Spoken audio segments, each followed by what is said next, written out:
오늘은 말씀드릴 내용은 지금 한참 더운 한여름인데 이런 여름철에 잘 생기는 저희 비뇨의학과 쪽 염증 질환에 대해서 좀 정리를 해보려고 합니다. 여름철에 비뇨기 쪽 염증이 잘 생기기는 하나요? 어떤 것 같으세요? 그런 경향이 있어 보이는데요. 왜일지는 잘은 모르겠는데 글쎄요. 뭔가 탈수도 있어서 우리 비뇨기계 염증에 아주 자연적인 방어 인자인 그런 소변의 흐름이 좀 부족할 수도 있고 네. 아니면은 염증 중에 또 상당 부분이 또 뭐 남녀 간의 그런 사랑으로부터 말미암은 것이어서 여름이 그런 계절인지는 모르겠습니다만 그런 계절이 있을 있죠. 수도 있고. 그래서 교과서적으로도 여름에 방광 염증 같은 유병률은 올라가는 걸로 알려져 있고요. 네. 뭐 지금 말씀하신 대로 필드에서 현장에서 의사들이 체감하기로는 특히 염증 때문에 오시는 분들이 급증을 합니다. 여름철에는. 가장 큰 원인은 방광염 같은 거 말씀드릴 때 항상 물을 많이 드셔야 된다 저희가 얘기를 하는데요. 여름철에는 수분 섭취를 해도 소변량이 그만큼 안 나올 수가 있겠죠. 어떤 땀으로 빠져나간다든지 어떤 불감, 소실량 같은 게 늘어날 수 있기 때문에 소변량이 줄어들면은 비뇨기 쪽 염증은 늘어날 수가 있습니다. 어떤 계통의 염증을 막론하고요. 그리고 휴가철이 껴있기 때문에 뭐 무리한 여행, 운동, 뭐 어떤 남녀 간의 어떤 그런 게 급증할 수 있기 때문에 아이고, 네. 그런 요인으로 해서도 여름철에 아무튼 염증은 많이 늘어나는 것 같습니다. 그래서 오늘 드릴 말씀을 정리를 해보면은 순서대로 남성에서 요도염, 여성에서 질염 벌써 몇 번 주제로 다룬 적도 있고 관심들이 많으실 것 같고요. 그 다음에 남자아이는 전립선이라는 장기가 있죠. 네. 전립선 염증에 대해서 알아보고 여자는 전립선이 없고 방광염은 주로 여성분들께 많이 걸리잖아요. 맞습니다. 남자들은 방광염이 별로 생기지 않는 걸로 되어 있고요. 그래서 두 가지를 비교를 해보고 그 다음에 그 외에는 신우신염, 뭐 신장 쪽에 상부 요로에 이제 염증이 생기는 건데 이거는 응급 상황으로도 치달을 수 있기 때문에 잘 보셔야 될 것 같고 그 다음에 남성에서 또 고환염, 부고환염 이런 것들에서 순서대로 알아보려고 하겠습니다. 여성에게 난소염이라는 거 흔한가요? 난소염이요? 난소염 뭔가 익숙하지 않은데 살핑자이티스, 나팔관의 염증 이런 거 있겠는데 나팔관 염증 같은 건 있겠죠. 아마 남성의 고환, 부고환염이 여태까지 여성, 남성이 조금 다 대응되었는데 이거는 네. 좀 다르다는 게 신우신염까지는 남녀 그러니까 공통일 수 있는데요. 물론 네. 여성이 더 흔할 수 있겠지만 아마 남성의 고환, 부고환이 요로계통 흐름과 또 통하다 보니까 일단 저희 쪽에서는 저희 카테고리로 넣어서 말씀을 좀 드리게 될 것 같습니다. 네. 네. 금분신님, 박인님 안녕하세요. 궁금하신 거 있으시면은 중간중간에 질문 주시면 좋겠고요. 슬라이드 보시면은 여성과 남성의 해부학적 모식도고요. 비뇨기의학과에서 다루는 장기는 신장에서 이제 콩팥에서 오줌이 만들어져서 내려오는 요관, 그다음에 방광, 요도, 여성이 그렇게 있겠고 또 생식기에 해당하는 뭐 자궁질 쪽에 대한 염증도 비뇨의학과에서 보기도 합니다. 산부인과에서도 물론 보고요. 남성에서도 신장, 요관, 방광이 있고 방광 하부에 전립선이 있죠. 네. 그다음에 전립선 안쪽으로 요도가 이제 시작이 돼서 끝까지 이제 요도가 있고요. 그래서 이런 비뇨기 오줌이 지나는 통로에다가 남성 생식기인 뭐 음경, 고환 이런 쪽에 이제 염증이 생길 수가 있다는 얘기입니다. 뒤에 슬라이드를 한번 봐주시면은 남성 요도염, 여성 질염, 흔히들 성병으로들 다뤄졌던 내용들이죠. 이게 확대가 좀 될까요? 네. 그래서 남자의 요도염에는 어떤 증상이 있냐?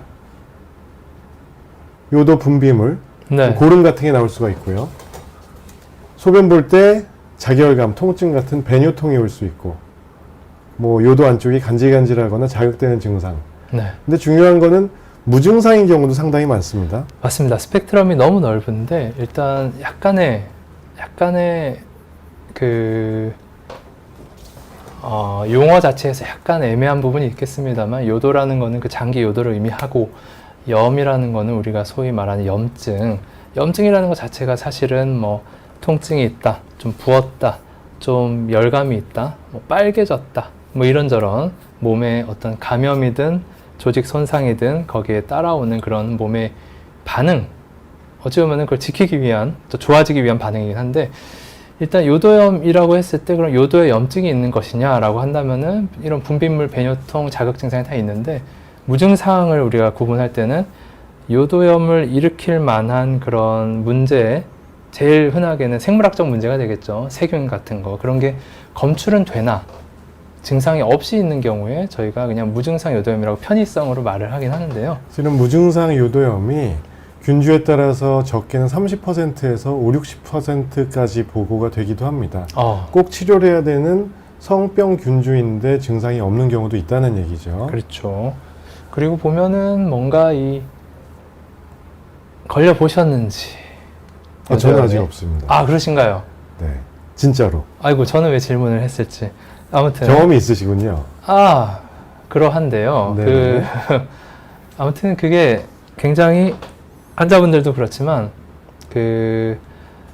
뭔가 표현하기 어려운 이상 감각을 느끼는 분도 계십니다. 네. 그러니까 우리가 일단 요도라는 거 매번 소변 볼 때마다 열심히 사용을 하고 있지만 그 존재를 인지하지 않고 평소에는 지내죠. 근데 자꾸 요도가 나 여기 있다라는 느낌으로 자꾸 신경 쓰이게 하는 경우가 있습니다.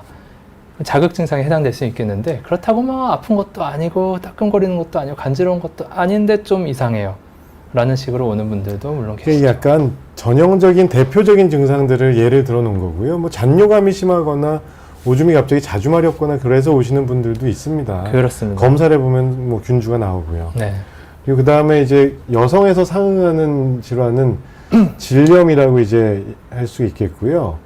요 알파벳으로 써놓은 거는 세균성 질염, 박테리얼 바지노시스의 약자고, 네. 보통 질염을 세 가지를 구분을 하는데 세균성 질염, 캔디다 질염, 트리코모나스 질염 이렇게 세 가지를 보고 대표적인 증상은 분비물이 늘어나거나 뭐 악취부터 해서 뭐 비린내, 냄새 같은 게 나거나 또 얘기한 대로 비특이적인 증상들도 많은데 뭐 좀 간질간질하고 소변 볼 때 통증, 뭐 관계시 통증, 심지어 뭐 질 쪽이나 방광 쪽에서 피가 나는 경우도 있고 네. 이 경우에도 역시 증상이 없는 경우도 있습니다. 그래서 검사를 주기적으로 해보시는 게 중요합니다.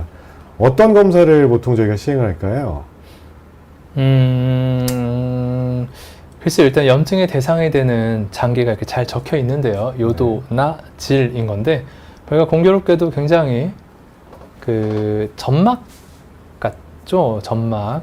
뭔가 액체로 좀 이렇게 덮여 있고 그리고 늘 항상 좀 촉촉한 부분이라서 세균이든 뭐든 잘 자랄 수 있는 그런 환경인데 옛날에는 그쪽을 막 어떻게 특히 남성의 요도 같은데 면봉 같은 거를 깊숙이 넣어서 검체를 얻었죠. 막 굉장히 괴로운 일이 없겠죠. 그런데 요새는 측정 그 기술이 많이 발달해서 민감도라고 하는 부분인데 원인 세균이 그렇게 많지 않아도 측정이 가능한 그런 검사법이 나와서 요새는 소변을 많이 남성의 경우 여성도 뭐 그렇습니다만 많이 받는 것 같고 간혹 혹시나 요도에는 없는데 뭐 이따 나오겠지만 전립선 안에만 세균이 있는 경우를 또 알아내려면은 소변과 정액을 좀 섞거나 전립선 액체를 좀 섞거나 하는 경우도 있는데요. 저희는 통상 소변으로 남성은 많이 하고 여성도 저희는 소변도 많이 하는데 그 질 안쪽을 또 면봉으로 묻혀서 액체를 나가기도 하고 그렇습니다. 그래서 얘기하신 대로 검체를 어디서 얻느냐가 중요한 건데요. 그 적절한 검체를 얻는 검사가 제일 중요한데 남성에서는 예전엔 요도 분비물, 면봉이나 이런 걸 넣어서 검체를 얻었는데 요즘은 소변으로 하고 가장 좋은 소변의 검체는 아침에 첫 소변이라든지 또는 2시간 정도 참았다 본 소변이 검체의 어떤 제일 적절한 검체라고 생각이 됩니다.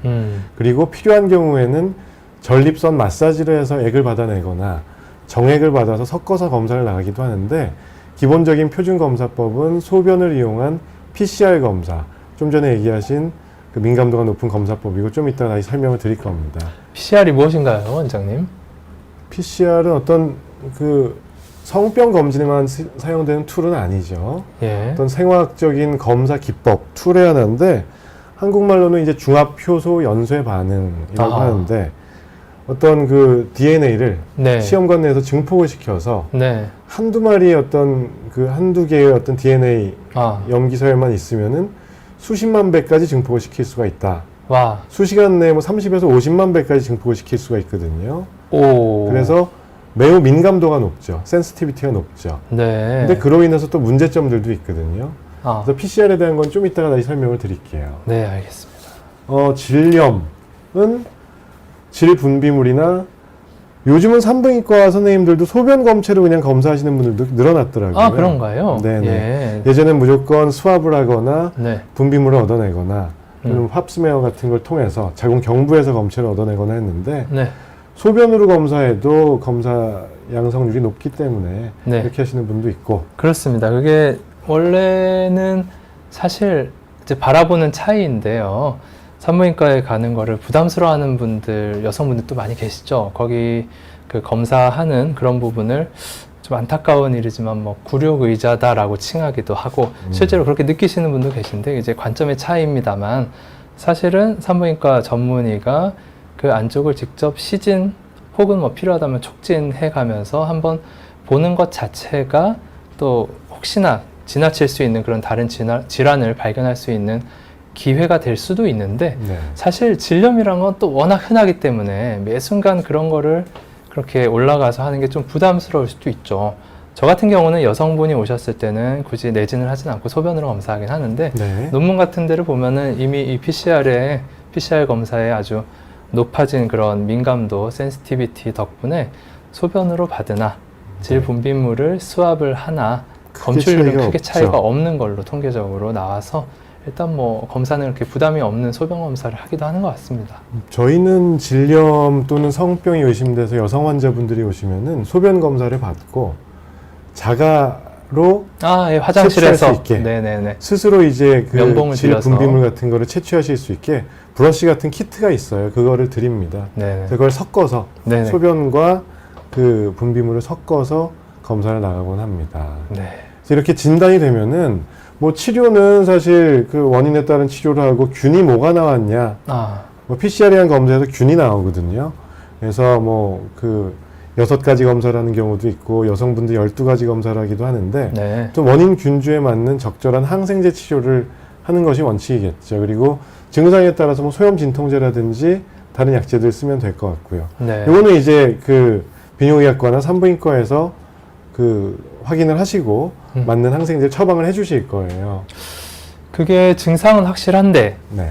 우리가 우려하는 그런 세균들이 사실 다 객관식이죠. 미지의 세균이 있는 게 아니라 다 오랜 기간의 연구에 맞춰가지고 뭐 9가지 정도의 세균들이 좀 정해져 있는 편인데 네. 그런 거는 안 나왔는데 증상은 비슷하게 있다. 그런 경우에 좀 어떻게 접근을 하시나요? 저 같은 경우는 일단 검출이 안 됐을 수도 있고 그죠? 그리고 드물지만 그 9가지 세균 외에 다른 잡스러운 균, 뭐 진짜 뭐 하다못해 대장균일지라도 비슷한 증상을 야기할 수 있다고 생각을 하고 우선 항균제를 한번 트라이 해보기는 하는데요. 네. 원장님 어떻게 하십니까?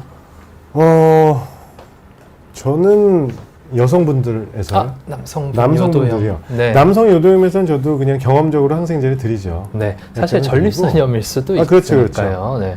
그리고 PCR이란 검사는 딱 정해진 균주를 보는 거고, 뭐 그 대장균 같은 거는 배양 검사에서 나오는데 네. 또 안 나올 수도 있기 때문에 그렇죠. 경험적으로 짧게 항생제를 드리곤 합니다. 많이 좋아지시죠? 그렇게 하면. 네, 되게는 좋아지고요. 네네네.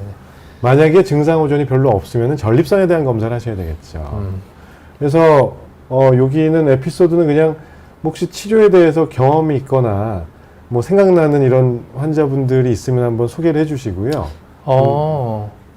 이거는 네 하나 생각나는 게 있는데 이건 또 저희가 일반적으로 많이 하는 검사에 대해서 병원에 오시면은 많은 분들이 이제 몇 종 검사다, 몇 종 검사다 이렇게 몇 번씩 그거를 경험하시면서 몇 번 경험하시면은 이게 그러면은 몇 종을 하는 건가요? 여쭤보는 분도 계시고 거기에 따른 오해도 가끔 있을 수가 있는데 저는 그 12종 검사라는 게 있죠. 네, 12종 검사를 여성에서는 표준으로 보통 하죠. 네, 여성분들이 보통 많이 하는 검사인데 그 저희가 아까 제가 잠깐 말씀드린 그 9종, 그러니까 9개의 균주 주로 저희가 체크하게 되는 게 7가지의 그런 요도염 질염을 잘 일으키는 원인 세균에다가 여성에게 질염을 잘 일으키는 그런 뭐 가드네렐라라고 하는 세균과 캔디다라고 하는 곰팡이 균을 2개 첨가하면 이제 9가지가 그렇죠. 되는데 그게 이제 가드네렐라며 캔디다며 하는 것은 여성의 질에는 늘 있다고 보는 편입니다. 그게 반드시 성관계를 한 적이 없는 여성이라 하더라도 그냥 질의 극소량이 마치 간첩처럼 평소에 그 유산균이라는 착한 친구들에게 억눌려서 나는 문제를 안 일으키겠습니다 이러면서 그냥 간첩이요? 그러니까 검출도 안 되고 너무 네. 극소량이어서 그렇게 지내다가 이거 좀 이따가 얘기하는 걸로 하고요. 네, 그렇게 넘어가나요? 네, 일단은 알겠습니다. 금방 다 자세히 나오고요. 네. 그 일단 질문 잠깐. 질문 들어왔나요? 네. 네. 박진수님, 그 여성 방광염이 여름에 잘 생깁니다. 그 방광염의 원인을 보시면은 제일 중요한 게 수분 섭취가 부족할 때 오줌량이 줄어들면은 방광염이 늘어나고요.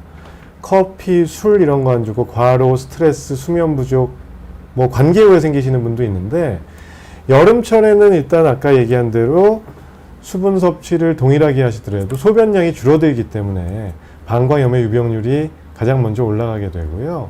또 과로나 이렇게 폭염 같을 때는 뭐 과로나 스트레스 빈 강도도 높아지겠죠. 그래서 재발을 막을 수 있는 방법은 일단 물을 많이 드셔야 돼요. 50kg 여성 기준 뭐 최소한 어떤 뭐 그 내과 선생님들이 1.5리터 정도를 권장을 하시긴 하지만 저희는 한 2리터 정도를 권장을 합니다. 키로당 30cc 정도를 최소한 드셔야 돼요. 그래서 뭐 남자 같은 경우에는 7, 80kg 남자는 저는 한 2.5리터 이상 드시라고 그 권유를 하고요. 좀 물 많이 드시고 커피, 술 많이 드시면은 뭐 한여름에 냉커피 드시면은 시원하긴 한데 금방 또 탈수가 오거든요. 이뇨작용을 하기 이뇨작용 때문에 몸에 때문에 남아있는 물을 좀 빼버리는 경향이 있죠. 수면 충분히 취하시고 네. 하셔야 될 거고요. 그다음에 프라우오님, 아이들에 대해서 남자아이 만 9세 소변 후 가끔씩 고추가 아프다고 하는데 시간 지나면 괜찮아지고요. 귀두 포피염 같은 거가 가능성이 있으니 병원은 한번 방문해 보시는 게 좋을 것 같고요.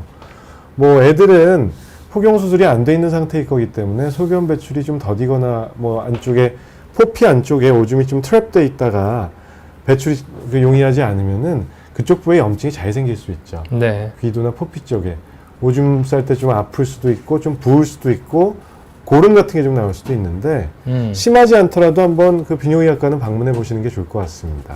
네. 민채불리님,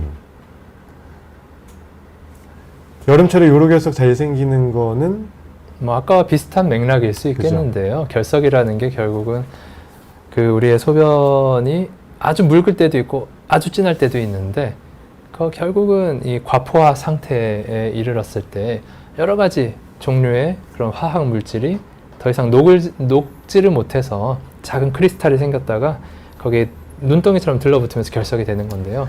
여름철에 탈수가 잘 되다 보니 그렇죠. 같은 맥락에서 뭐 중동 지방에 좀 더 요로결석이 많다 뭐 이런 식의 연구가 있기도 하고 아마 이제 여름이 늘 중동 지방이요? 좀 그게 여름 때문인가요? 거기 석회질 성분의 어떤 알 수 없겠죠. 네. 여러 가지 그런 것도 아마 있을 것 같은데. 또 요로결석은 예전에 그 화학 시간 같은 때 뭐 초등학교 때 생각해 보시면은 물이 있고 네. 소금을 계속 붓다 보면은 네. 포화 상태가 될 때까지는 잘 녹잖아요. 그렇죠. 설탕물이건 소금물이건. 근데 네. 과포화 상태가 되면은 결정체가 생기겠죠. 더 이상 녹지 않고. 그죠? 그래서 그 용매인가요, 그러면은? 용매, 용질. 네. 물이 용매겠죠? 네. 용매가 부족하면은 그 결정이 당연히 잘 생기겠죠. 아하. 잘 안 녹으니까요. 아. 그래서 돌은 누구나 다 생길 수 있고 유전성 뭐 아니면 가족력 때문에 잘 생길 수 있는데 물을 많이 안 드시거나 여름철이 되면은 탈수 또는 그 오줌량이 줄어들기 때문에 결정이 네. 잘 생길 수가 있겠습니다. 그리고 그렇습니다. 저희는 선후배 사이입니다. 그죠? 아이고. 네. 하던 얘기 다시 하면은 제가 여기 적어온 거는 네. 아까 그 연재현 선생님 얘기하신 것처럼 GTI라는 거는 제니탈 트랙트 인펙션이거든요. 네. 그러니까 생식기 쪽에 그냥 염증을 통칭하는 거고 STI는 Sexually Transmitted 그 인펙션이죠. 성병을 의미하는 거잖아요. 하나는 트랙트고 네. 하나는 트랜스미션이군요. 그죠, 그죠. 트랜스미티드. 네. 얘는 성병이고 얘는 생식기 쪽 염증을 얘기하는데 이게 같은 의미가 아니라는 얘기죠. 네. 한쪽이 한쪽을 완전히 포함할 수도 있고 조금 그렇죠. 조금 달라질 달랄 수 수도 있겠네요. 대개는 얘기가 더 큰 개념일 것 같은데 네. 그래서 아까 얘기하신 유레아 플라즈마 파붐, 마이코플라즈마 호미니스, 가드넬라 버지날리스, 뭐 캔디다 이런 것들은 네. 우리가 GTI로 들어갈 수는 있는데 음흠. STI로 보지 않는 견해가 더 많다는 거예요. 케이스에 따라서 그럴 수도 있을 텐데요. 그렇죠? 그럴 수도 있지만 네. 굳이 이렇게 따지는 이유는 그러니까 지금 보고 있는 거는 질과 요도의 염증을 지금 리뷰를 하고 있고요. 그래서 음흠. 이런 질문들 많이 접하거든요. 이거 예전에 요즘은 제가 그 애기 보느라 정신없어서 이 댓글을 거의 못 달아드리고 있는데 커뮤니티에 예전에 2018년도에 달았던 댓글인데 그 요번에 이거 방송 준비하면서 이거를 구글에다 검색을 했더니 이게 몇 번째로 나오더라고요. 아. 조회수가 3만 건이나 됐어요. 아니 이렇게 유명하신 분을 뵙다니. 아니 그게 아니라 굉장히 이런 질문이 되게 영광입니다. 궁금하신 게 그 많은 분들이 많다는 굉장히 이슈가 얘기죠. 됩니다. 굉장히 이슈가 됩니다. 그래서 네. 그냥 이거를 다시 한번 읽어드리면은 마이코플라즈마, 유레아 플라즈마 검출돼서 항생제를 썼는데 가드넬라가 나왔다고 하시고 또 약을 쓰고서 또 했더니 얘네가 계속 있다는 얘기예요. 그래서 질문은 뭐 성관계가 없어도 유레아 플라즈마 파분 같은 게 수시로 생길 수가 있는 거냐 여성분 질문이었거든요. 네. 그리고 뭐 남자친구 또는 배우자분하고만 관계가 있는데 남자는 또 안 나왔어요. 다른 파트너는 없는데 뭐 복균하고 있어도 음성으로 나올 수 있다고 뭐 얘기는 하는데 네. 궁금하고 뭐 이것도 이런 거 질문하시는 분들이 되게 많아요. 그래서 그 배우자분께서 산부인과 정기 검진을 받았는데 어떤 균들이 나왔다고 해서 결과지와 함께 남편분하고 같이 오시는 분들이 많아요. 그럼요. 네. 남편분도 검사해 보는 게 좋겠습니다라고 산부인과 선생님이 얘기하셨을 때는 네. 그 이면에는 이거는 남자가 잘못했거나 뭐 꼭 다른 성관계가 있었다는 걸 얘기하는 게 아니고 당연하죠. 균이 있는지 없는지 확인을 해보자 네. 라는 의미이고 그 중에서 이제 그 아까 얘기했던 네 가지 균주 유레아 플라즈 파붐, 호미니스, 뭐 버지날리스 뭐 이런 것들은 공생균으로 보통 분류를 합니다. 공생균. 공생균. 상제균 뭐 이런 얘기거든요. 공생. 네. 그래서 요 개념만 잠깐 말씀을 드리고 다음을 넘어가려고 하는데요. 그래서 아까 그분 질문은 제 생각에는 그 균주 자체를 이렇게 추적 관찰을 열심히 약을 쓰는 거는 좋은데 있건 없건 그렇게 크게 그 걱정하시거나 하실 필요는 없다고 보통 말씀을 드립니다. 약을 써서 없어질 수도 있는데 또한 한 달 뒤에 또 생길 수도 있는 거거든요. 그 균주가. 그렇죠. 네. 다만 뭐 산부인과 선생님들과 그 동의한 사항은 뭐 임신을 계획하고 계신 젊은 부부라든지 네. 그래서 가임기 여성이라기보다 임신을 목전에 두고 계신 분들은 뭐 유레아 플라즈마 파붐, 마이코플라즈마 호미니스 같은 균도 조산 또는 유산, 네. 자궁의 임신 등의 어떤 그 합병증을 일으킬 수 있기 때문에 태아들에게도 그때는 안 좋고. 최대한 치료를 하는 게 좋겠죠. 그렇습니다. 그거고. 그래서 이게 그 휴먼 마이크로바이오타 몇 조? 뭘까요? 수조에 네. 해당하는 그렇죠. 우리 몸에 생기는 요새 그런 용어 들어보신 적 있을지 모르겠어요. 마이크로바이옴 뭐 이런 거 옛날 네. 지노믹스 하면은 뭐 요즘은 프로테오믹스 뭐 마이크로바이옴 뭐 이런 연구들 많이 하잖아요. 요새 추세 중에 하나죠. 거기서 이제 마이크로바이오타는 우리 인체 내에 살고 있는 미생물을 총칭하는 거를 이제 뭐 그게 공생을 하건 질병을 유발하건 상관없이 모든 미생물의 총계고, 이거에 걔네들의 DNA를 이제 마이크로비옴이라고 하는데 이게 수조개가 된다는 거죠. 근데 대부분의 그 미생물들은 문제를 일으키지 않아요. 그냥 같이 살아가는 거잖아요. 그렇죠. 우리가 이렇게 잘 살고 있는 것처럼요. 그렇죠. 그래서 그런 거를 이제 그 공생균 또는 커멘살리즘이라고 하는데, 뭐 요즘 그냥 학설은 얘네들은 미생물이 있긴 있는데 우리 몸에는 어떤 이득도 손해도 없는 그런 균주가 그 우리 요로 생식기 쪽에는 마이코플라즈마 호미니스, 유레아플라즈마 유레알리티쿰, 유레아플라즈마 파붐, 가드넬라 버질라니스 이렇게 4개를 생각을 하고 있는 거예요. 손해를 볼 때가 있지요. 손해를 왜요? 볼 때가 있죠. 뭐 임신 때 말고요? 아니, 이것만으로도 증상이 생기는 경우가 워낙 많다 보니까요. 뭐 요도염이라든가 질염이라든가 체크를 해보면은 꼭 이렇게 굉장히 아주 나빠 보이는 이런 친구들 아니라 이런 친구들이 검출되면서 증상을 호소하는 분들도 계셔서, 저는 우리나라 세팅에서는 그 검사가 어렵지 않고 약물을 쓰는 것도 크게 어렵지 않으니까 적어도 증상이 있을 땐 당연히 약을 쓰고요. 증상이 없을 때 어떻게 할지 그냥 고민해 보는 편이긴 합니다. 그거는 저도 동의하는 게, 이 균주들이라고 하더라도 증상을 일으키는 경우에는 치료를 하는 게 맞을 거고요. 네.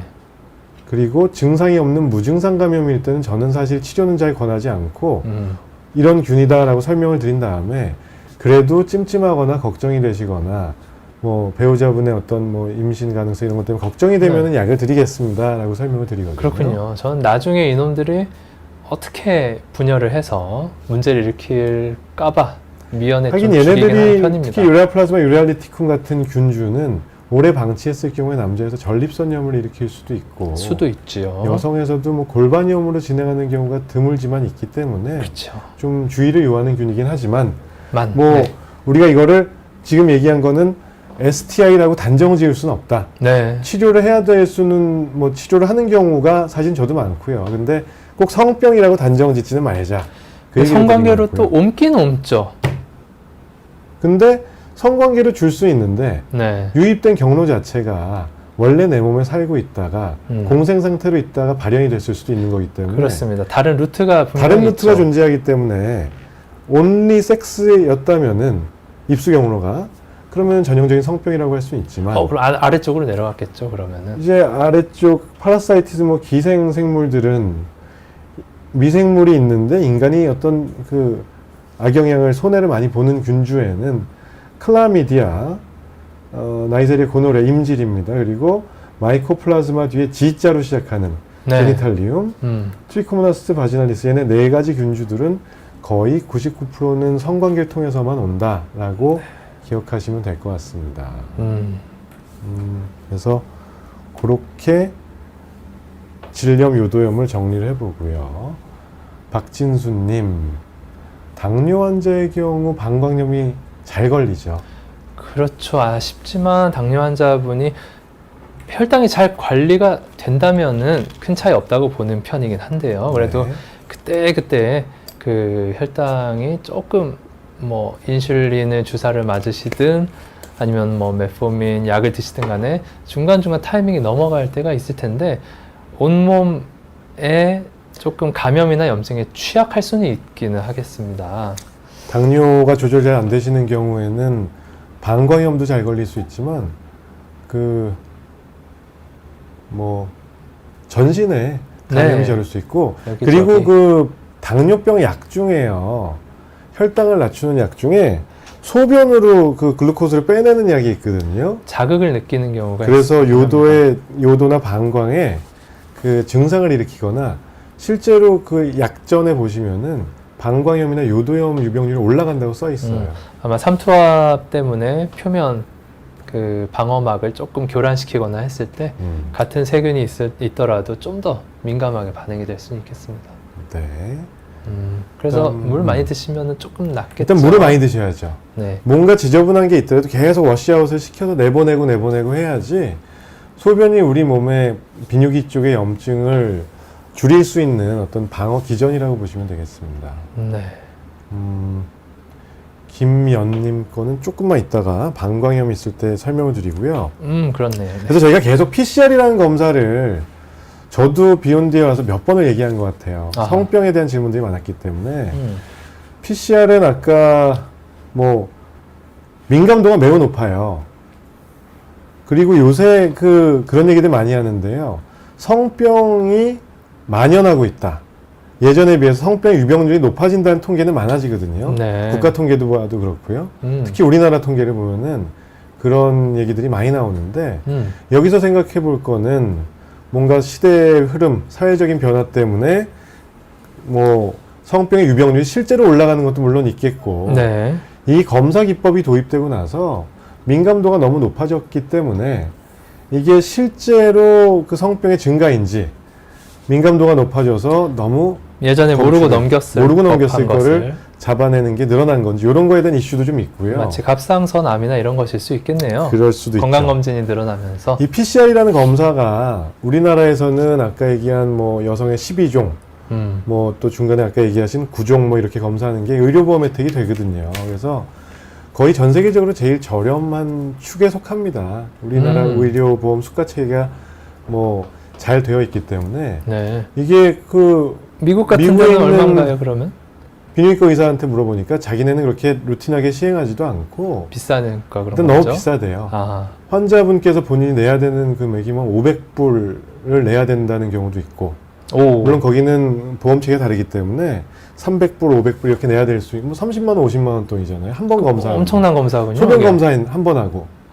그러니까 그래서 많이 안 하게 되는 경우도 있다고 우리나라 합니다. 10배가량에 해당을 하게 그렇죠. 되네요. 우리나라는 보험 혜택이 되면은 본인 부담이면 3만 원, 4만 원, 뭐 그 정도 되겠죠. 3만 원에서 5만 원 뭐 이 정도 될 수 네, 있겠죠. 소변 뭐 행위료까지 다 보시면은 그래서 이런 그 의미가 있겠고 아까 얘기했던 뭐 클라미디아, 고노레아 이런 것들 몸에 해를 주는 성병균주 외에 다른 균주들이 양성 반응이 나왔을 때 의사분들마다도 해석하는 게 좀 달라요. 그렇죠. 아직 갑론을박이 있기 때문에 그렇습니다. 사실은 그 이슈가 대부분은 정리가 됐는데 어떤 그 선생님들께서는 뭐 아까 그 공생균이 나왔는데도 이거는 뭐 무조건 성병이다.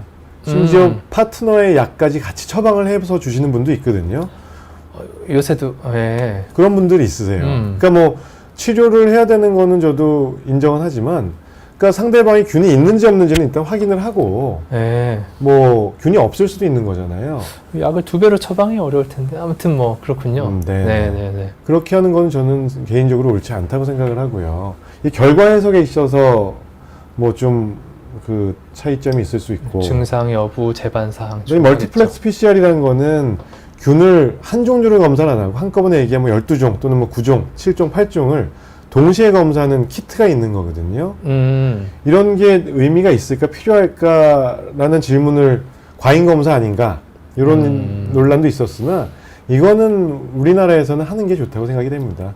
비용 대비 알 수 있는 항목이 많고 대개는 성병 또는 의미 있는 균주만 저희가 보는 거기 때문에 쓸데없는 뭐 25종, 뭐 30종 검사하는 거는 저는 그 개인적으로는 반대하지만 그건 보험도 안 되고요. 그러면 비용도 늘어나고 근데 뭐 6에서 12종 정도를 보는 네. 거는 의미가 있겠죠. 그렇죠. 여기서 아까 말씀드리던 거를 다시 또 하자 보면은 그럼 대체 12종은 무엇이며 뭐 7종, 8종, 9종은 무엇이며 하는 부분에 있어서 그 9종까지는 저희가 지금 포커스를 주고 있는 비뇨기계 그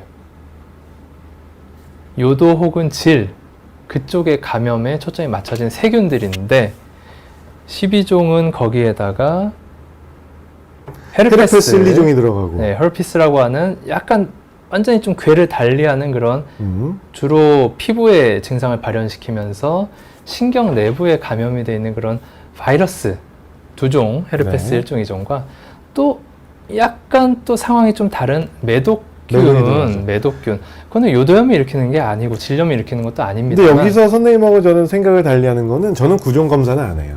네네. 캔디다는 남자한테 안 하죠. 저는 8종 합니다. 저도 8종. 예, 그러니까 구종 검사는 아까 구종을 자꾸 언급하시길래 그거는 이제 궤를 달리하는 이쪽 요도염 질염이 일으키는 세균들의 부분인 거고.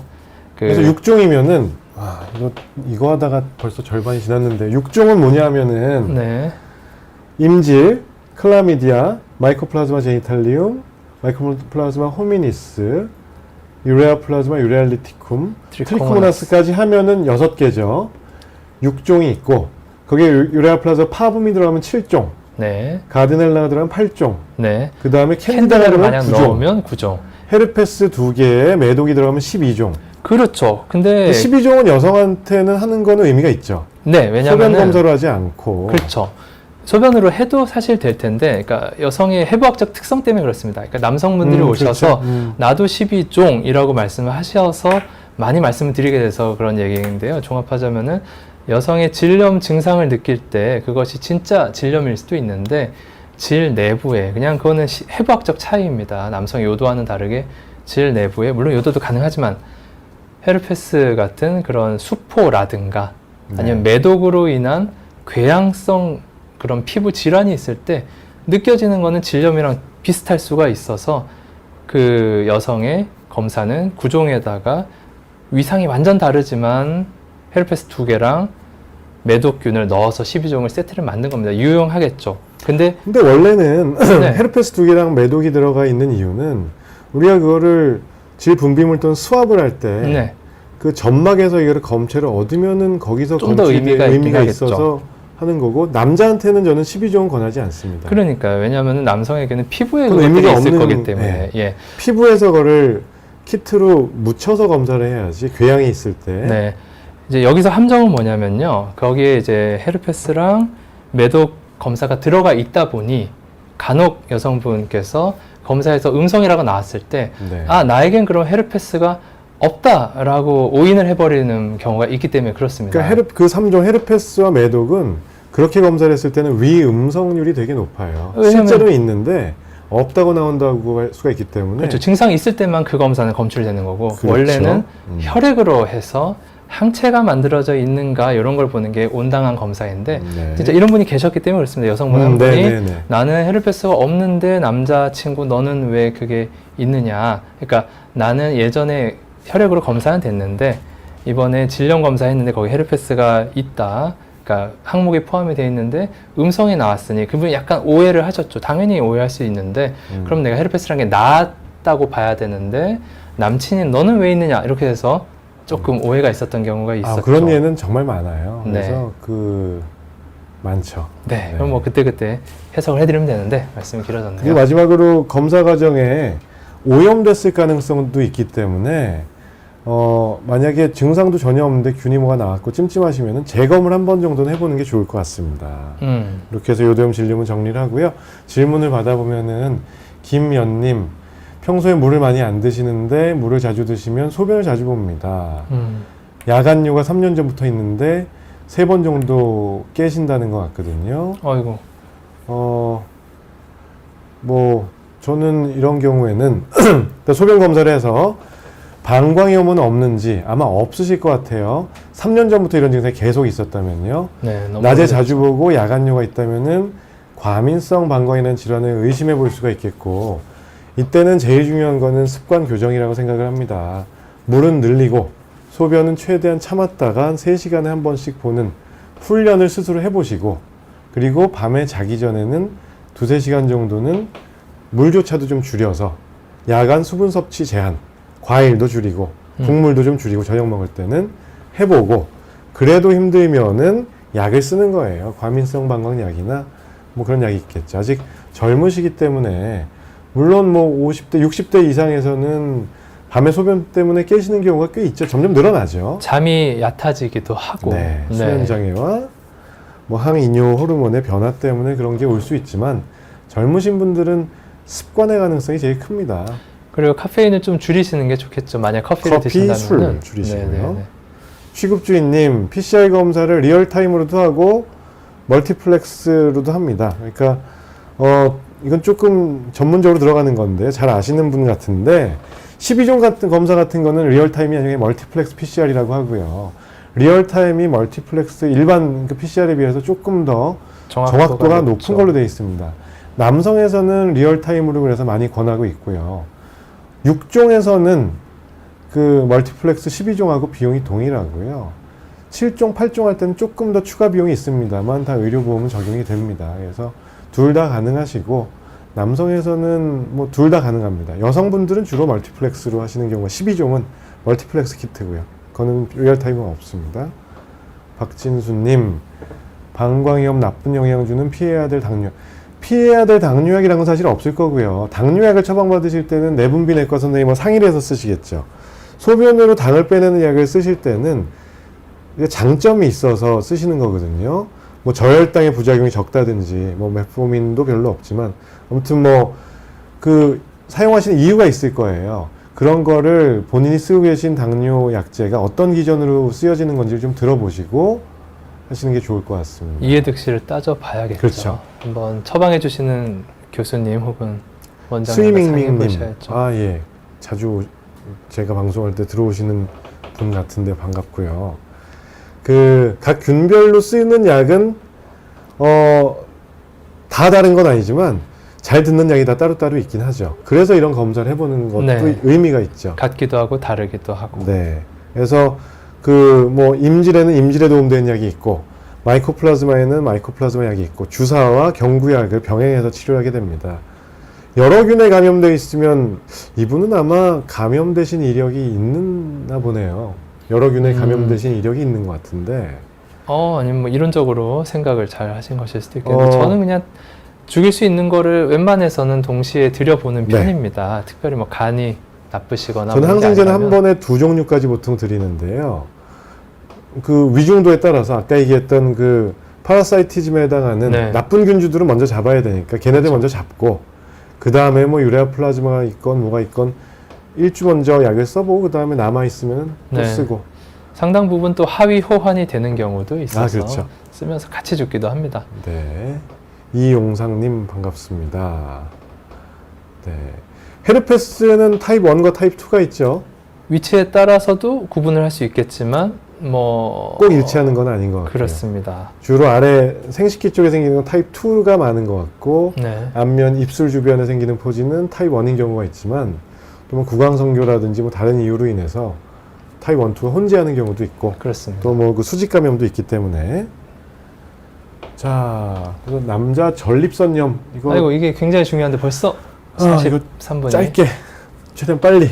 네. 남자의 전립선이란 거는 이 그 방광 하부에 오줌 쌀 때 밸브 같은 역할을 하고요. 그 여기에도 염증이 잘 생기죠. 네. 여기에 염증이 있어서 저희가 지난번에 이걸로 한번 방송을 한 적이 있고요. 그 주제로요. 어떤 증상이 있냐? 하부 요로 증상 또는 예전 텀으로는 배뇨장애라고 얘기를 하는 오줌이 자주 마렵다, 급하다, 줄기가 약하다, 뭐 오줌이 끊어진다, 밤에 깬다 이런 것들이 뭐 배뇨장애가 있을 수 있고요. 통증이 오시는 분도 상당히 많죠. 만성 네, 통증. 매우 괴롭습니다. 좀 뻐근하다, 무지근하다, 뭐 좀 우레하다, 우리하다. 찌릿찌릿하다, 뭐 전기 오는 것 같다. 표현이 다양하세요. 그럼요. 근데 되게 반복되는 특성들을 만성 전립선염에는 보이죠. 네. 그리고 성기능 장애의 원인은 다양하지만 그 중에 전립선에 염증이 있으면은 일조를 할 수가 있습니다. 정액에 피가 섞여 나오는 경우도 전립선염의 증상일 수가 있을 것 같아요. 네. 그래서 검사는 아까 그 요도형 검사할 때는 소변만 주로 봤는데 전립선염을 진단하려면은 항문으로 검사를 보통 해서 전립선액을 손으로 직장 수지 검사면 짜내죠. 전립선 마사지라고 하는 바로 마사지라죠? 그것인가요? 네. 네. 요거 좀 불편하실 수 있어요. 그렇습니다. 그런 분들을 위해서 정액 검사를 받기도 하죠. 네. 전립선염 진단할 때 그 진단적 가치는 두 가지는 비슷한 걸로 되어 있기 때문에 아까도 얘기했지만 PCR을 돌리는 거는 비슷할 수 있는데 검체를 어디서 얻냐가 사실은 중요합니다. 네. 오줌으로 볼 거냐, 뭐 질분비물이냐, 또는 정액이냐, 전립선 마사지액이냐, 뭐 이런 건데 전립선염에서는 오줌, 전립선액 또는 정액 이렇게 해서 배양하고 PCR을 같이 한다. 섞어서 많이 하죠. 그리고 뭐 PSA라고 하는 전립선 특이항원을 피검사를 통해서 하고, 그다음에 항문 검사가 꼭 필요한 경우도 있고, 뭐 너무 젊은 분들은 초음파 잘 안 보기도 하는데요. 전립선을 제대로 보기 위해서는 항문 쪽으로 접근을 해서 초음파를 하거나 손으로 이렇게 만져봐야죠. 직장 수지 검사. 네, 위치가 공교롭게도 직장에 바로 앞에 있다 보니까 네. 복부를 통해서보다는 가장 가까운 데가 네. 항문이라 또 그런. 가끔 복부 초음파로 이제 검사를 해서 오시는 분들이 있는데, 복부 초음파로도 볼 수는 있지만 조금 부정확하죠. 부정확하죠. 네, 좀 아스라이 먼 곳에 산을 본다는 느낌이랄까 그런 네. 느낌입니다. 그래서 뭐 이것도 진단이 되면은 뭐 세균이 있으면 항생제를 쓸 것이고, 소염진통제, 그 알파 블로커 같은 뭐 요도 확장제, 뭐 티로파마이드 같은 근육 이완제, 심지어는 뭐 항우울제라든지 어허. 신경병성 통증일 때는 뭐 지난번에 얘기했던 뭐 신발타나 이런 약들. 이게 다 경험적으로 알게 된 부분이겠죠. 그렇죠. 전립선염은 정말 많은 남성분들이 고생을 많이 하는 경우가 있는데, 정말 이게 약 하나로 완전히 해결되는 게 있다 그러면 정말 노벨 의학상 감이겠지만, 안타깝게도 너무나 많은 요인 때문에 네. 생기고, 너무나 많은, 이렇게나 많다는 거는 사실 완벽한 하나는 없다는 얘기도 그렇죠. 되는데, 그래도 여태까지 쌓아온 그런 경험이란 게 그렇게 무색하진 않아서 어느 정도, 저는 10분 중에 그래도 한 6, 7분 정도는 상당히 만족할 정도로 좋아진다 보는 편이고, 네. 2분 정도는 약을 먹어도 좀 그래서 불편해 하셔서 이것저것 물리치료라든가 이런저런 거 해보기도 하고, 1분 정도는 정말 너무 안타깝게도 너무 괴로운데 호전이 없어서 좀 고생하시는 분을 많이 뵙기도 하고 그렇습니다. 지금 9시 47분인데요. 아, 전립선염은 참 할 얘기가 많아요. 다음에 그럼 아. 자세히. 저는 한 7, 8분은 오신 분들 치료가 잘 되는 것 같고요. 뭐 약을 쓰건 물리치료를 하건 뭐 하고, 네. 한두 분은 잘 안 돼요. 한 분 정도는 심지어는 이러면 안 되는데, 환자분이 오셨는데 말씀만 듣고서 자신이 없습니다. 아, 저는 치료를 못할 것 같습니다. 이렇게 말씀을 드리는 경우가 가끔 있어요. 음. 열에 한 명은 아니고. 네. 그러니까 왜냐하면 그런 분들은 아, 다른 곳에서 다른 병원을 이미. 이미 비뇨의학과도 몇 군데를 다녀보셨고, 한의원도 가보셨고, 그렇죠. 정신건강의학과도 가보셨고, 통증의학과도 가보셨는데, 네. 그럴 때는 저는 되게 말을 많이 해요. 그러니까 이걸 고치려고 하는 거거든요. 생활 습관 개선. 그러니까 생활 습관하고 심리적인 요인을 어떻게든 설명을 드리려고 해요. 그렇죠. 비뇨의학과 여러 군데 다녀보신 분들은 여기 있는 약들 다 써보셨어요. 그러니까. 근데 말이죠. 호전이 없는 경우에는 뭔가 다른 요인이, 물론 뭐 그 생물학적인 요인도 있겠지만 뭔가 다른 요인이 있을 것 같기 때문에 저는 이거에 좀 집중을 많이 해서 설명을 드립니다. 물론 다른 뭐 열의 9배에 해당되는 다른 분들께도 이거 강조를 많이 하고요. 그렇습니다. 과로, 스트레스, 금주, 수면부족. 뭐 커피, 오래 앉아서 오래 일하기, 앉아 있는 거, 운전 오래 하기. 물 안 드시는 거, 네. 그리고 내가 스스로 생각해도 좀 예민한 편이다. 남들은 다 넘어갈 수 있는데 나는 자극이 요 정도 있어 좀 못 참겠다. 약간 신경병성 통증이 그런 개념인데요. 예, 그게 나쁜 건 아닌데 뭔가 귀를 더 기울이면 잘 들리는 것처럼 그리고 그쪽 통증. 다른 쪽은 별로 민감하지 않은데 요쪽이기 때문에 여기는 뭔가 다를 거라고 걱정이 많으신 거예요.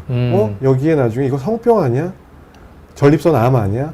스스로 막 생각을 하시는 분들이 의외로 많아요. 큰 병에 걸리지 않을까라는 네. 그런 불안이 있을 수 있죠. 그냥 똑같이 이렇게 설명을 드리고, 그냥, 그리고 어떤 논문에 보면은 술을 많이 먹는 거 안 좋거든요, 전립선염에. 네. 근데 술을 아예 안 드시는 분들도 또 안 좋다는 연구도 있어요. 그것은 무엇인가요? 심리적인 요인이 작용한다는 얘기죠. 음. 그러니까 몸에 안 좋다는 걸 안 하시는 분들 많아요, 의외로. 네. 술, 담배, 커피 아예 안 하고 다른 생각 하시고, 뭐 성관계가 막 많은 것도 아니고 되게 약간 금욕주의에 일만 열심히 하시고, 근데 그런 생활에 영위하시는 분들이 오래 앉아 계시고, 그런 분들께서 아래쪽의 증상이 되게 예민하신 분들이 있어요. 그럴 수 있겠네요. 주로 그분들은 뭐 배뇨장애로 오시는 분도 있지만 아래쪽 불쾌감, 회음부 통증 이런 것 때문에 오시는 분들이 있기 때문에 그거는 최대한 이렇게 좀 말을 많이 해서 설명을 드리고, 그 다음에 왜냐하면 치료를 하면은 보통 4주, 8주 이렇게 약을 드리거든요. 전립선염 루틴하게. 치료하고 좋아지셔야 되는데 만약에 이게 치료해도 증상이 비슷하다. 그러면은 너무 아쉬운. 저도 일이죠. 불편해요. 네, 네. 죄송하고. 그럼요. 그럴 것 같으면 저도 이제 좀 촉이 있기 때문에 말씀을 들어보는데 이분은 진짜 힘들 것 같다 그러면은 이거는 저도 무슨 특별한 묘수가 없을 것 같습니다. 왜냐면은 다 전 세계적으로 동일하게 이제 네. 밝혀진 거에 대해서 배우고 연구하고 하는 거기 때문에 저희가 뭐 굉장히 특별할 거는 없는 거라서 그죠? 너무 아쉬운 일이죠. 그래서 그 에피소드 중에는 예를 들어서 20대 신림동에서 고시 준비를 열심히 하시던 수년간 고시 준비를 하셨던 분이 가끔 오세요. 학습하시는 분들도 네네네. 취약합니다. 오래 앉아있고 스트레스 많이 받고 네. 뭐 수면 부족하고 피곤하고 소변이 마려우면은 집중이 안 되기 때문에 그리고 화장실 자꾸 특히나 가시고 정신적으로 압박감이 크겠죠. 시험. 스트레스. 1년, 2년, 3년, 4년 공부를 하시다 보면요. 이분들이 점점 심해지다가 만약에 시험이 잘 되셨어요. 증상 없어지세요. 해결. 네, 해결. 와. 그걸로 해결. 그런 경우도 꽤 많이 봅니다. 네. 물론 이게 제 그냥 개인적인 경험이기 때문에 무조건 일반화시켜서 얘기할 수는 없겠지만 그 정도로 어떤 심인성인 부분도 많이 있다라는 걸 강조를 하고 싶고요. 네. 그리고 이거 써놓은 거는 그 전립선염은 이제 남자라면 누구나 다 걸릴 수 있겠죠. 20대부터 뭐 8, 90대까지요. 근데 연령대별로 한 40대 후반부터는 전립선 비대증이 오고 뭐 50대부터는 전립선 암이 있는데 증상으로 구분이 잘 안 돼요. 그럼요. 특히 하부 요로 증상이라고 하는 통증은 전립선 비대 때문에 그렇게 오는 경우가 많지는 않지만 그렇죠. 소변이 배뇨장애는 그렇죠. 소변이 불편하다. 이게 인터넷 찾아보니까 나랑 똑같은 증상이에요 하면서 혹시 전립선 비대증이 아닐까요라고 오시는 20대 분들도 계신데 물론 전립선 염증이 있어서 일시적으로 부어서 네. 초음파 같은 거 했을 때 진짜 왜 이렇게 크죠? 될 수는 있으나 그렇죠. 근본적으로 전립선 비대증이라고 비대증과 암은 하죠.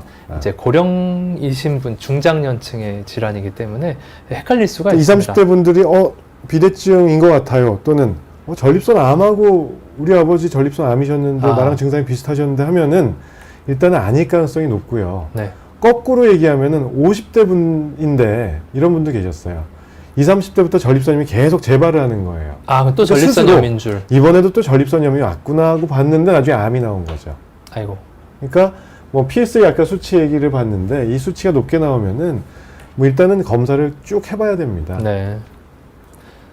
너무 중요한 것들을 한 번에 담다 보니 그렇네. 이거 염증 쉽게 정리하고 할 수 있을 줄 알았는데 일단은 저기 취급주인님 입안에 혓바늘 생기는 것도 성병과 관계가 있나요? 그것이 만약에 진짜 단순한 혓바늘이나 혹은 아프타성 궤양이라고 해서 네. 여기 하얗게 생기는 그런 거라고 하면은 일단은 좀 무관할 수는 있겠습니다. 네. 네. 피곤해서 생기는. 관계가 있을 수도 있고 아닐 가능성도 높지만 네. 저런 거는 어느 과에 가서 봐야 되죠? 비뇨기과에서 보시나요? 보세요? 일단 오시면 일단 보긴 하는데 네. 만약에 제가 모를 것 같다라고 하면은 이비인후과 쪽이라든가 저도 이비인후과가 안내를 바로 옆에 드리기도 붙어 합니다. 있어서 바로 보내드립니다. 굉장히 좋군요. 봐도 모르겠어요, 진짜. 네. 이용상님, 키트는 따로 없죠. 요즘 뭐 정액 검사를 스스로 해보는 키트 같은 게 나왔다고는 연구가 있는 뉴스를 본 것 같아요. 근데 전립선염은 병원에 오셔서 하는 수밖에 없고 조금 불편하실 수 있는데 항문 검사를 똥침을 권유를 받으실 거예요. 그게 힘드시면은 혹시 정액 검사를 해주실 수는 없나요? 이렇게 한번 얘기를 해보시면은 협의가 될 수도 있습니다. 네. 박진수님 급성 방광염 자주 걸리시는데 여기 이제 방광염 차례네요. 이제 설명드릴게요. 보통 3에서 7일 뭐 한 3일 정도 쓰셔도 경미한 경우에는 금방 낫고요. 일주일 이상은 저는 안 드립니다, 약은잘. 그건 안 듣는다는 얘기가 되니까 네. 혹시 항생제 내성균일과 해서 약을 바꾸는 게 더 합리적이겠죠. 네. 취급주인님, 탈모약하고 전립선염은 무관하겠죠? 네, 무관합니다. 탈모약은 뭐 성기능에도 거의 뭐 작용 안 하는 걸로 돼 있고 그런 걱정 많이 하시는데 전립선에 미치는 영향도 거의 미미합니다. 크기가 작아질 수는 있겠죠. 아보다트 같은 경우 쓰실 때는 크기가 줄어들 수 있겠죠. 염증과는 상관은 또 없는. 네. 프로페시아 같은 피나스테리드 계통은 1mm를 쓰시면 뭐 크게 의미는 없을 것 같고요. 네. 치료 목적으로 전립선 마사지 하시나요? 텐피그님이 질문하셨는데. 간혹 그걸 원하시는 분이 계십니다. 그럴 때는 해드리기도 합니다. 왠지 불편했던 것이 좀 편해지는 느낌을 받는다고 하셔서 그럴 때 해드리는데 이게 상당히 괴로운 일이기 때문에 저는 안 치료적으로 해드립니다. 아예 안 해드리나요? 아예 안 합니다. 물론 뭐 그 교과서나 논문에 보면 치료 목적으로 효과가 있는 걸로 나와 있긴 하지만 또 그 반대되는 의견이 나온 그 학술지들도 있고 일단은 뭐 저는 전립선 마사지에 치료를 바로 원해서 오신 분들이 있거든요. 그럼 저희는 그거는 검사 목적으로 하지 치료 목적으로는 안 해드립니다 하는 이유가 그거 자꾸 거기에 맞들리셔서 본인이 오시자마자 해달라고 하신 분도 있어요. 도수 치료 받듯이. 저는 그거는 아니라고 생각합니다. 굉장히 괴로운 일인데요, 그게. 괴로운데 그걸 또 뭐 그 나아진다고 표현하시는 분도 있고 그리고 또 한 가지는 급성 전립선염 같은 거 있을 때 그럼 세균을 전립선염을 네. 자극하면 또 안 좋잖아요. 네, 전신으로 세균을 퍼뜨리는 결과를 초래할 수가 그래서 그런 있긴 하죠. 부작용의 가능성이 있어 보이면은 그 뭐 우리 몸에 자극을 주면은 염증이 더 촉발될 수도 있기 때문에 네. 해소될 수도 있지만 약간 논란의 여지가 있기 때문에 저는 물리치료나 주사 먹는 약을 써도 마사지를 치료 목적으로 권하지는 않습니다. 자, 그러면은 또 질문을 갈무리를 해주시면은 말씀드리고, 자, 여성 방광염의 증상은 전형적인 게 이제 오줌 쌀 때 찌릿찌릿 뜨끔뜨끔하다. 네. 뭐 소변이 자주 마렵다. 네. 잔뇨감이 있다. 아랫배가 무지근하다. 네. 대개 전신 증상은 별로 없어요. 그렇네요. 고열이 나거나 하부 요로계통이니까. 아래쪽만 보통 불편한 게 특징이고요. 그 다음에 요즘 여름철에 엄청 자주 봬요. 여성 환자분들이 되게 늘었어요. 휴가나 어디 여행 다녀오시거나 등산을 다녀오시거나 이 불볕 더위에 아이고. 또는 뭐 운동을 그 오래 하고 오시거나 또는 저희 병원에 많은 저는 잠실인데 자정? 외손주 봐주시는 할머님들이 그렇게 많아요. 얼마나 고생이 잠실 그 많으신지. 송파구에 그 세대수가 많잖아요. 네. 그러면 이제 60대, 70대 되신 네.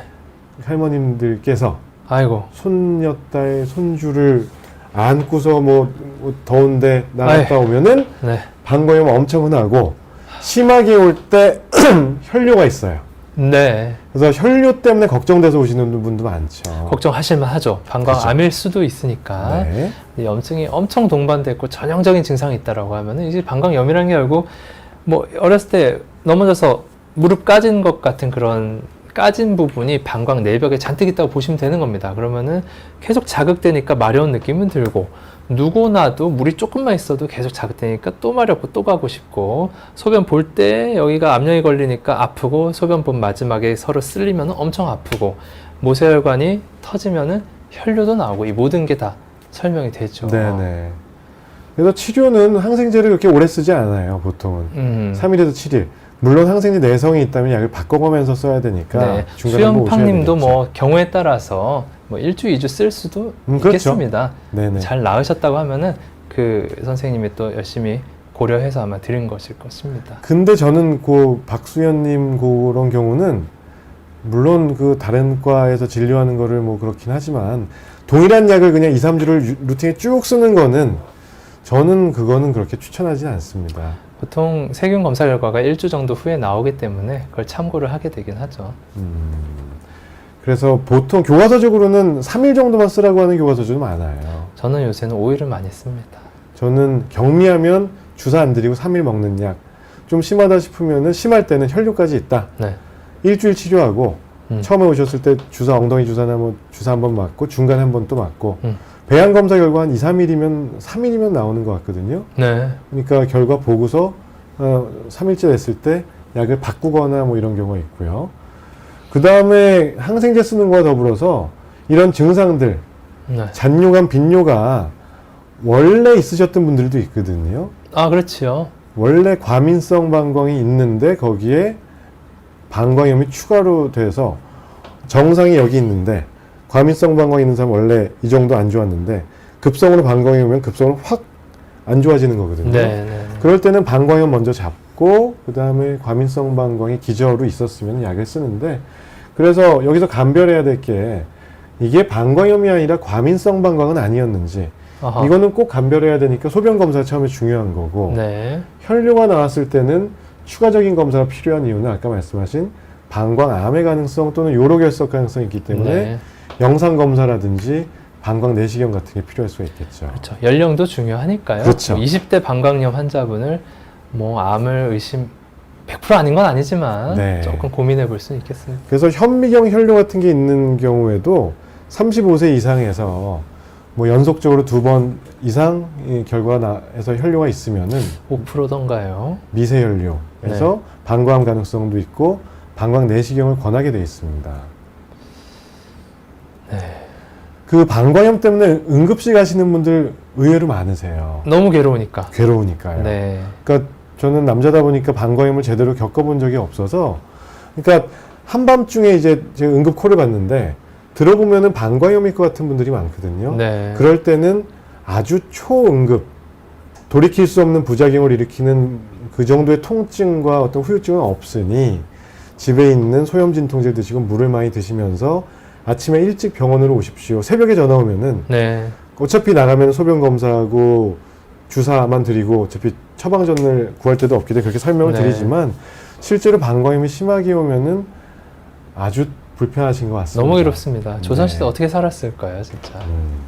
뭐 여성들이 안타까울 수 있겠지만 여성들이 방광염 괴로우신 것만큼 남자들에게 이제 전립선염이 있어서 또이또이라고 보면 되겠습니다. 그러니까 여성의 방광염은 요도가 한 3cm밖에 안 되는데 바로 방광이 있다 보니까 세균이 쏙쏙 들어가서 생기고, 그렇죠.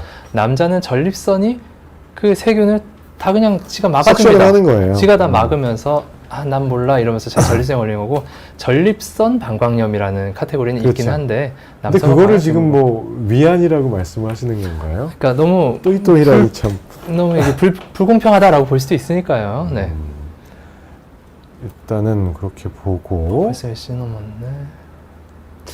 어떻게 이거를. 그래서 신우신염 얘기도 아까 물어보셨으니까 네. 요거 같이 말씀을 드릴게요. 치료 안 하면 신우신염으로 갈 수도 있나요? 치료 안 하면은 이게 방광은 아래 있다가 그림이 아래 있다가 이게 상행성으로 염증 또는 세균이 타고 올라가서 신장 안에 신우에 균이 차게 되면은 신우신염이 되는 거죠.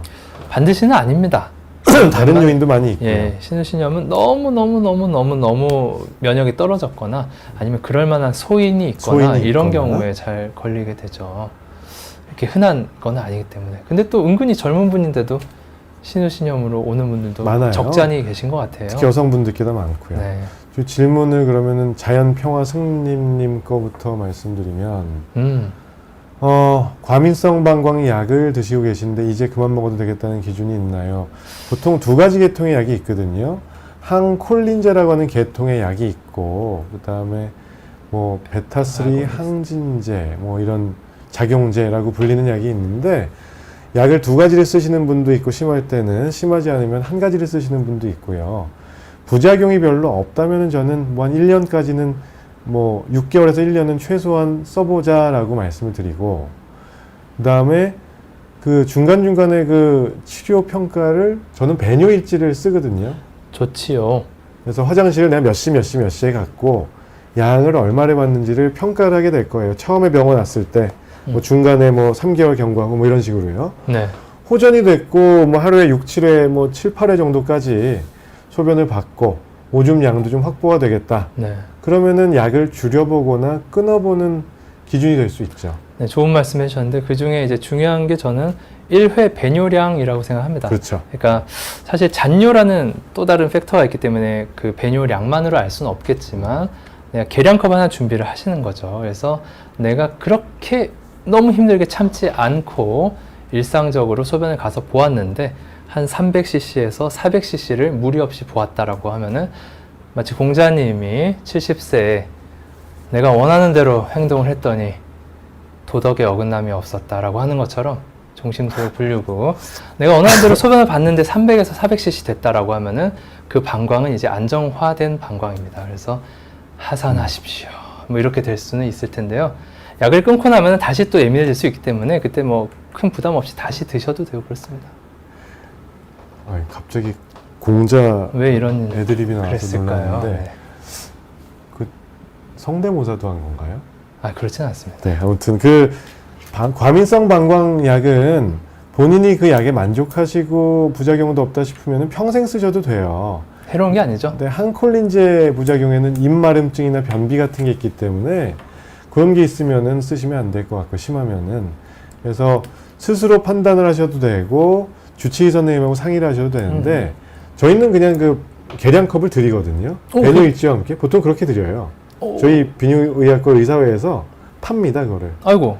그거는 환자분한테 돈 받고 파는 건 아니고 그냥 드리는 거죠. 플라스틱으로 된 거를 눈금이 그려져 있는. 비뇨의학과 의사회 로고가 들어가 있는 네. 그 컵을 메뉴 일지와 함께 드리죠.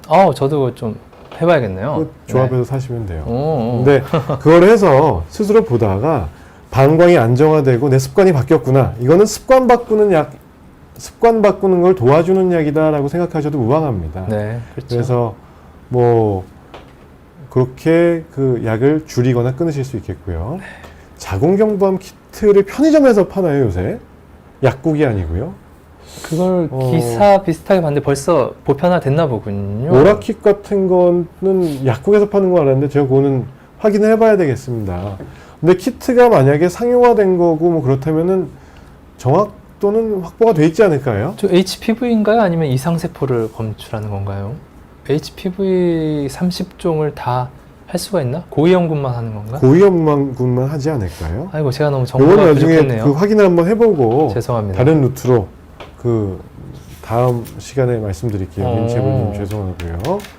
그러니까 그 방광염 치료 안 하면은 신우신염 갈 수 있나요? 말씀드렸고 박진수님 원인 방광염은 아까 말씀드렸던 뭐 여러 가지 뭐 그 과로 스트레스 면역 기능 저하 뭐 수분 섭취 부족 그래도 세균 감염이 아마 방광염의 근데 세균 원인일 감염이죠. 거고. 방광염은 소변 검사를 하면 염증이 나와야 되고 네. 염증을 일으키는 가장 흔한 원인은 대장균을 포함한 몇 종류의 어떤 세균들이거든요. 네. 그래서 그런 게 될 거고 과민성 방광은 일단은 방광염이 아니어야 돼요. 염증이 없어야 된다고요. 물론 같이 있을 수는 있지만 염증 먼저 아까 교정을 해야 된다고 했던 게 과민성 방광은 염증이 없는 상태에서도 소변이 급하고 자주 마렵고 밤에 깨고 이런 네. 그 자극 증상이 있는 거거든요. 자, 그래서 신우신염은 기억하실 거는 되게 방광염 증상이 동반되어 있는 분들이 많고요. 아까 말씀드렸던 그 다음에 중요한 게 고열하고 으슬으슬 추운 우리가 흔히 몸살 기운이라고 하는 게 네. 있습니다. 그리고 옆구리나 등의 통증, 온몸의 근육통 같은 거 동반해서 아무튼 전신 감염이라는 얘기죠. 폐혈증으로 갈 수가 있겠네요. 네. 아이고. 그래서 신우신염은 잘못 방치하면은 폐혈증으로 갈 수가 있기 때문에 응급실을 통해서 입원하는 경우도 있고 입원해서 대학병원에서 치료하는 경우도 많습니다. 사망에까지 이를 수가 있죠. 방광염 때문에 사망하는 그러니까 아까 방광염이 아주 초응급이 아니라고 했던 이유는 초기 방광염은 신우신염에 비하면은 네. 죽을 만큼 괴로워도 실제 죽지는 않지만 네. 신우신염은 정말 좀 신우신염은 큰일 날 수 있고요. 그래서 예. 오타가 있네요. 방광염 할 때 시행은 아까 소변 검사들과 네. 그 다음에 영상 검사를 보통 하죠. 신장 초음파를 보거나 뭐 CT를 찍어봐야 되는 경우도 있고 네. 이걸 하는 이유는 다른 동반된 뭐 요로 결석이 있으면 신우신염이 더 잘 올 수도 있고 네. 그다음에 해부학적 기능적인 어떤 이상이 있을 수도 있죠. 막혔거나 뭐 원래 선천적으로 거대. 기형이 있거나 뭐 어디 좁아져 있는 부위가 있거나 역류 네. 요관이 뭐 이렇게 두 줄로 내려오거나 그래서 이거는 그 방광염 때 치료하는 항생제랑 비슷할 수도 있고 다를 수도 있는데 보통은 2주 이상 치료를 합니다. 네. 금방 증상이 좋아져도 약을 너무 일찍 끊었다가 다시 나빠지는. 다시 나빠질 이거는 수 있고요. 급성 전립선염하고도 좀 비슷하네요. 아까 제가 그 얘기하려고 그랬었는데 전립선염에서 만성 전립선염 얘기만 주로 한 거였고요. 급성 전립선염이라는 거는 그건 응급 상황이죠. 마치 신우신염과 비슷하죠. 여기 다 네. 그래서 급성 전립선염, 그다음에 급성 신우신염, 마지막으로 이따 말씀드릴 무슨 급성 부고환염 조금 연락 있었죠. 이런 애들이 네. 고열과 오한이 있으면서 그 뭐 폐혈증으로 진행할 수 있는 네. 응급 질환들입니다. 감기 증상이 없는데도 목이 아프지 않은데도 기침 콧물 가래가 그게 없는데도 저도 그렇게 설명을 드려요. 제일 중요한 감별점은 우리가 몸살하면은 감기 몸살만을 생각하시는 분들이 많잖아요. 그렇죠. 몸살이 으스스 추우면은 기침 콧물 가래가 있고 뭐 이비인후과적인 증상이 있어야 되는 걸로 생각을 하지만 으슬으슬 춥고 열 나는 거는 40도 열이 나는 거는 비슷한데 위쪽 증상 하나도 없는 거예요. 네. 아래쪽 증상만 있는 거죠. 아, 그때는 비뇨기 감염에 의한 전신 감염. 그렇죠. 그러니까 전신 감염의 우리말이 몸살이겠죠, 뭐. 네. 대개는 그래도 포커스가 좀 정해집니다. 신우신염 옆구리가 아프거나 그죠. 전립선염은 소변이 갑자기 불편해지거나 소변이 안 나오거나 네, 불편하거나 뭐 이러면은 그렇게 전립선염. 네. 옆구리 등통증과 그러니까 고열하고 오한은 공통이고 네. 그러면은 신우신염. 근데 고환이 뭐 갑자기 커졌다, 누르면 아프다, 뻘개졌다, 열감이 있다 이러면은 고환, 부고환염. 네. 어쩌지 이거 다 하네요. 네. 그러게요. 이 리커런트 UTI는 네. 의외로 애들한테도 좀 있고요. 신우신염이 여아에서 네. 소아에서 선천 기형이 있거나 해부학적 이상이 동반된. 방관, 요관, 역류가 있었다든지 네. 이런 친구들은 성인이 돼서도 20대, 30대 때도 재발을 잘할 수 있고. 네, 네. 그래서 일단 물 많이 드시는 거 여기서도 중요합니다. 마지막 주제는 고환, 부고환염이고요. 요쪽에 고환이 양쪽에 있고 그걸 둘러싸고 있는 부고환이라는 장기가 있고요. 네. 여기에도 염증이 가면은 아까 말씀드린 대로 아래쪽 음낭 쪽이 붓거나 아프거나 열감이 있거나 그러니까 국소 부위가 열감이 있을 수도 있고 네. 전신 그 감염으로 인한 고열이 날 수도 있는 그럴 거죠. 수도 있습니다. 볼걸 뭐에 그리고 검사는 이럴 때는 소변 검사 공통으로 하고 뭐 전립선염이 동반된 경우도 많고 하기 때문에 그렇죠. 정액 검사를 같이 하는 경우도 있습니다. 네. 그리고 저는 뭐 정액 검사는 루틴은 아니지만 뭐 소변 검사하고 초음파 검사 일단 봐야 되겠죠. 나쁜 게 동반되어 있는 경우가 간혹 있을 수가 있죠. 네. 네. 고환암 같은 건 고환암.